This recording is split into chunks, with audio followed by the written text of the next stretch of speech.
Hello friends, I am Dr. Radhakrishan. I am a gastroenterologist and hepatologist. So today I am going to discuss about a very common topic which we see day in day out. In fact, it is called as dyspepsia in our language, but in general language what most public say, they have a gastric problem. So what do they actually mean about gastric problem?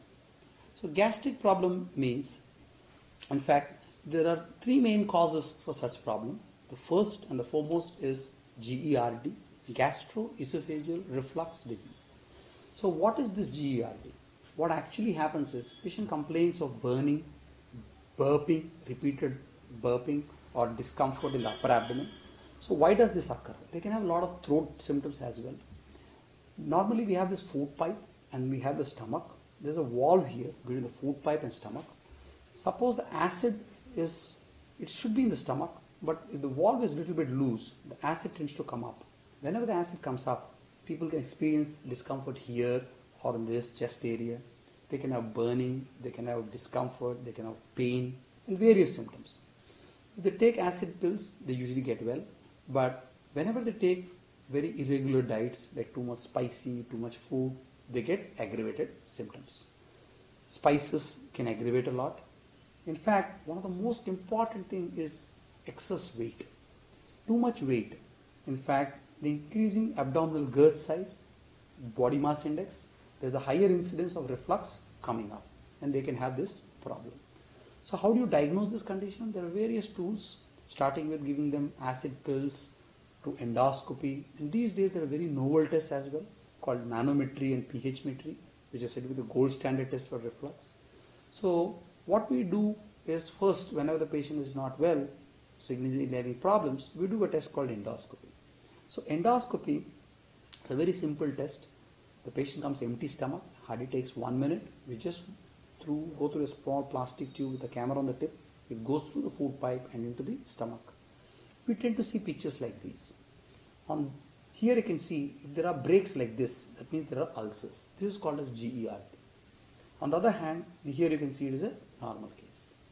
However, in most patients, the endoscopy, even in reflux patients, you do find some normal cases. For those cases, to pick up those cases, we do this advanced test called pH testing. What do you do in pH testing? pH testing, you have a small catheter at the food pipe junction just 5 centimeters above. The number of times acid tends to come up, this recorder sends messages to this adapter here and you have a picture like this. The recording goes for 24 hours. This is the gold standard test for reflux. So for reflux, this is how the test is done. For most of these patients of GERD, the main treatment is lifestyle changes. Once they do lifestyle changes, most of the symptoms do subside. In a proportion of patients, they do require medication, and a very small subset, the valve has to be mechanically closed by doing a surgery.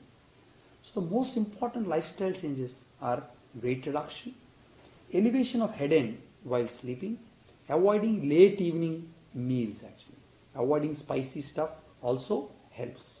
The most important thing is weight loss, head end elevation, avoiding late evening meals. For most patients, they do well with these symptoms. In patients who are refractory, having repeated problems, there is a small subset wherein the valve, which is loose, has to be mechanically tightened. This is called as fundoplication, a kind of surgery. Some of the patients actually have a different kind of problem called gastritis. There is small erosions inside the stomach. Another subset of patients have ulcers. These are like deep furrows within the stomach or the duodenum. There are various reasons for ulcers, starting from bacterial infection called H. pylori to painkillers. A lot of these medicines do cause these problems. But if you identify the problem, we can easily diagnose. Otherwise, sometimes they can get complicated and they can cause bleeding or severe pain abdomen. Earlier days, surgery was the only treatment, but now with very effective medicines, a lot of these gastric problems can be easily solved, detected and treated. So, whenever patient has this problem, it is better to identify the cause of the problem and then appropriately treat. Simple what are medications are available in medical shops, like antacids, things like Pantop, things like rabeprazole, combinations, many things are available, but the problem is whenever people take these medications, the symptoms get subsided. If they don't know what is the diagnosis, again these symptoms tend to recur. So the best thing is meet your doctor, identify the problem, and appropriately get treated. Thank you.